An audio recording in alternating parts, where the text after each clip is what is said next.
السلام عليكم، وياكم نور. قصتنا لهذا اليوم عن سيد شباب أهل الجنة، سبط الرسول وقرة عينه، الإمام المظلوم الحسن بن علي بن أبي طالب عليه السلام. يلا نبدي. بسم الله. الإمام أبو محمد الحسن الزكي، سبط الرسول الأعظم محمد صلى الله عليه وآله، أول مولود ولد في الإسلام لأهل البيت. جده رسول الله، وأبوه أمير المؤمنين علي بن أبي طالب، وأمه فاطمة الزهراء، وأخوته من أمه وأبيه هم الحسين وزينب وأم كلثوم صلوات الله عليهم أجمعين. ولد الحسن في النصف من شهر رمضان المبارك سنة 3 هجرية، حيث جيء به إلى رسول الله صلى الله عليه وآله فقال: اللهم إني أعيذه وولده من الشيطان الرجيم. وأذن في ابنه اليمنى، وأقام في اليسرى، وعق عنه كبشا وسماه الحسن، حيث لم يسمى باسمه أحدا من قبله. عاش الحسن طفولته في ظلال النبوة، فقد كانت الكلمات لا إله إلا الله محمد رسول الله أول ما سمع من فم الرسول وهو وليد. عاش الطفولة غمرها الرسول بفيض من العاطفة والحنان، فالروايات تحدثنا أن الرسول كان يحمله على عاتقه وهو يقول: اللهم إني أحبه فأحبه. وفي إحدى الأيام رآه رجل وهو يحمله على رقبته، فقال الرجل: نعم المركب ركبت يا غلام. فقال رسول الله: ونعم الراكب هو. في كل مقام كان رسول الله يبين مكانة الحسن وأخيه الحسين عنده، حتى بقيت كلماته خالدة في الوجدان، وعززت مكانة الحسن والحسين عند الجميع. ومن هذه الأحاديث النبوية: الحسن والحسين ريحانتان من الدنيا، الحسن والحسين سيدا شباب أهل الجنة، الحسن والحسين إمامان قاما أو قعدا. وكذلك قال رسول الله صلى الله عليه وآله: من أحبني فليحبهما، ومن أبغضهما أبغضني، ومن أبغضني أبغضه الله وأدخله النار. لم تستمر هذه الرعاية النبوية الحانية طويلا، فلم يبقى الحسن مع الرسول الكريم سوى 7 سنوات، حيث مات الرسول ولم يبلغ الحسن 8. مات رسول الله وهو يتوج حفيده بكلمات شامخة في حقه بأنه وريث هيبته وسؤدده. فقد أتت فاطمة عليها السلام بالحسن والحسين إلى رسول الله، فقالت: يا رسول الله، هذان ابنك فورثهما شيئا. فقال: أما الحسن فله هيبتي وسؤدتي، وأما حسين فله جرأتي وجودي. عاش الحسن في بداية هذه الحقبة مع أبويه أحزان رحيل الرسول الكريم والانقلاب الخطير الذي قام به مجموعة من المرتدين بعد وفاة الرسول من أجل إقصاء الإمام علي عن الحكم، حيث كان الإمام الحسن شاهداً على تلك الأحداث يمزق قلبه حزن فراق جده الرسول والحزن لما أصاب أمه وأباه من ويلات القوم. فلم تمضي إلا أشهر قليلة حتى توفيت أمه الزهراء لتكون أول أهل الرسول لحوقاً به. مصيبة جديدة تهتز لها الطفولة البريئة، حيث شارك الحسن أباه ومجموعة من الصحابة المخلصين دفن الزهراء في عتمة الليل عملاً بوصيتها عليها السلام، احتجاجاً على الذين ظلموها وغصبوا حقها. بقي الحسن مع أبيه علي في كل صغيرة وكبيرة، لا يعصي له أمر ويسانده في جميع المراحل، كيف لا وهو الأدرى بإمامته ومكانته، وأن علي مع الحق والحق مع علي يدور معه حيث دار. ففي فترة خلافة الإمام علي عليه السلام رافقه الحسن إلى الكوفة، وكان أحد قادة جيشه في معركة الجمل وصفين.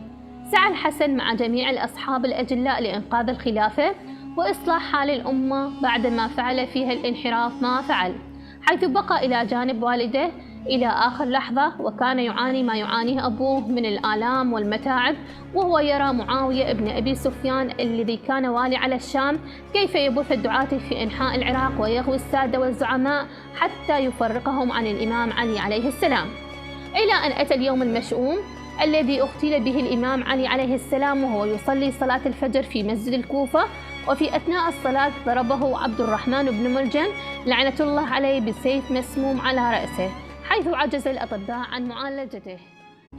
فلما علم الإمام علي عليه السلام أنه ميت، أوصى إلى الحسن وأشهد على وصيته الحسين ومحمد بن الحنفية وجميع ولده ورؤساء شيعته وأهل بيته، ثم دفع إليه الكتب والسلاح، حيث قال للحسن: يا بني، أمرني رسول الله أن أوصي إليك وأن أدفع إليك كتبي وسلاحي، كما أوصى إلي رسول الله ودفع إلي كتبه وسلاحه، وأمرني أن أمرك إذا حضرك الموت أن تدفعه إلى أخيك الحسين.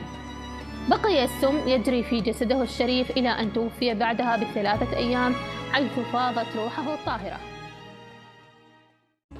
تولى الحسن الإمامة في 21 رمضان عام 40 هجرية بعد استشهاد الإمام علي عليه السلام، وبايعه في اليوم نفسه أكثر من 40,000 شخص، لكن رفض معاوية خلافة الإمام الحسن وسير جيشا نحو العراق، فوجه الإمام عسكرا بقيادة عبيد الله بن عباس لمواجهة جيش معاوية، وذهب هو مع جيش آخر من جماعته إلى صابات. لكن الإمام الحسن ابتلي بأتهى طغاة زمانه معاوية ابن أبي سفيان، لأنه لم يترك وسيلة من وسائله الخبيثة إلا استعملها ضده، حيث قام ببث الإشاعات بين جيش الإمام الحسن ليوفر الأجواء المناسبة للصلح ويأخذ هو الخلافة. وفي هذه الظروف تعرض الإمام الحسن عليه السلام للاغتيال، فجرح ونقل إلى المدائن للعلاج. وأثناء هذه الأحداث بعث جماعة من رؤساء الكوفة رسائل إلى معاوية، وواعدوه أن يسلموا الإمام الحسن إليه أو يقتلوه. ومن دهاء معاوية وخبثه أرسل جميع هذه الرسائل إلى الإمام الحسن، وكذلك قام بإغراء قائد جيش الإمام الحسن وابن عمه عبيد الله ابن العباس بالمال، حيث ترك قيادة جيش الإمام وذهب سرا في ظلمة الليل إلى معاوية مع مجموعة من أصحابه وخاصته. لهذا طلب معاوية الصلح من الإمام الحسن. وافق الإمام على الصلح مع معاوية حقنا للدماء وللمحافظة على البقية الباقية من أهل بيته وأصحاب أبيه المخلصين، حيث سلم الحكم إلى معاوية على أن يعمل بكتاب الله وسنة نبيه ولا يعين خلفا لنفسه، ويضمن الأمان للناس وخاصة شيعة الإمام علي عليه السلام. لكن معاوية لم يوفي بهذه الشروط، لهذا استعبط أصحاب الإمام من هذا الصلح وقاموا برفضه. هنا يجب علينا أن نفهم أن الإمام الحسن عليه السلام ضحى وقاسى وظلم مثل الإمام الحسين، وعلينا أن نعرف أن خياري الصلح والثورة لا يعودان لإمكانية وطبيعة كل إمام، بل يعودان إلى طبيعة وظروف المجتمع في كل زمن. ففي ذلك الوقت كان الناس ينظرون للصراع بين الإمام الحسن ومعاوية صراع مصالح وسلطة، لا صراع مبادئ ودين. لهذا كان الصلح علاج لمرض غياب الوعي، وبمرور الأيام توضحت الأمور وانكشف زيف بني أمية. بعد أن وقع الإمام الصلح مع معاوية رجع سنة 41 هجرية إلى المدينة. تفرغ الإمام في هذه المرحلة لنشر الإسلام وخدمة دين الله وتعليم أحكامه وتعاليمه، وبفضل جهوده المباركة قامت مدرسة علمية بالمدينة، حيث أصبحت يثرب عاصمة العلم والدين والأدب. ومن جانب آخر بث الإمام بين الناس الخلق الرفيع والآداب المعنوية، فهيمن على القلوب وفرض احتراما وإجلالا على الجميع. ضاق معاوية ذرعا بالحسن عليه السلام الذي يزداد نفوذه الروحي والعلمي يوما بعد يوم في المدينة وفي أنحاء العالم الإسلامي، وأحس أن خطته بتسليم ابنه يزيد الخلافة من بعده لن تتم والحسن موجود، فقرر اغتيال الإمام، فأوكل هذه المهمة إلى أحدى زوجات الحسن عليه السلام، وهي جعدة بنت الأشعث التي سقته السم، وقد واعدها معاوية إذا قتلت الإمام سوف يعطيها 100,000 درهم ويزوجها يزيد. فلما فعلت ما فعلت أرسل لها معاوية المال، لكن رفض أن يزوجها من يزيد خوفا عليه منها. بعد أن تناول الإمام السم ثقل حاله واشتد به الوجع، فأخذ يعاني آلام الاحتضار، فعلم بقرب أجله. التفت إلى أهله قائلا: أخرجوني إلى صحن الدار أنظر في ملكوت السماء. فحمله إلى صحن الدار، فلما استقر به رفع رأسه إلى السماء وأخذ يناجي ربه ويتضرع قائلا: اللهم إني أحتسب عندك نفسي فإنها أعز الأنفس علي، لم أصب بمثلها، اللهم آنس صرعتي وآنس في القبر وحدتي. ثم حضر في ذهني غدر معاوية به ونكثه للعهود واغتياله إياه، فقال: لقد حق شربته، والله ما وفى بما وعد ولا صدق فيما قال. وأخذ يتلو القرآن الكريم ويبتهل إلى الله ويناجيه، حتى فاضت نفسه الزكية إلى جنة المأوى، وسمت إلى الرفيق الأعلى تلك النفس الكريمة التي لم يخلق لها نظير. لقد مات حليم المسلمين وسيد شباب أهل الجنة وريحانة الرسول وقرة عينه، فأظلمت الدنيا لفقده وأشرقت الآخرة بقدومه. تولى الإمام الحسين عليه السلام مهمة تغسيل جسد أخيه الحسن وتكفينه ولفه، وبعدها حمل جنازة الحسن إلى مسجد الرسول صلى الله عليه وآله وسلم.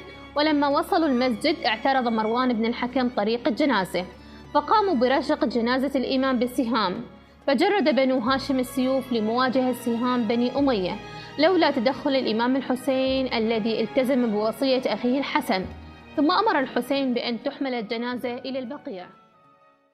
كان تشييع الإمام تشييعا حافلا لم تشهد نظيره عاصمة الرسول، فقد بعث الهاشميون إلى القرى المحيطة بيثرب من يخبرهم بموت الإمام، فنزحوا جميعا إلى يثرب ليفوزوا بتشييع الجثمان العظيم. وقد حدث ثعلبة ابن مالك عن كثرة المشيعين فقال: شهدت الحسن يوم مات ودفن في البقيع، ولو طرحت فيه إبرة لما وقعت إلا على رأس إنسان. وقد بلغ من ضخامة التشييع إن البقيع ما كان يسع أحدا من كثرة الناس. توفي عليه السلام في 7 من شهر الصفر سنة 50 هجرية، وله من العمر 47 سنة. دفن في البقيع عند جدته فاطمة بنت أسد. فسلام عليك يا أبا محمد، يوم ولدت ويوم جاهدت وبلغت، ويوم استشهدت ويوم تبعث حيا. وصلى الله على محمد وآله الطيبين الطاهرين.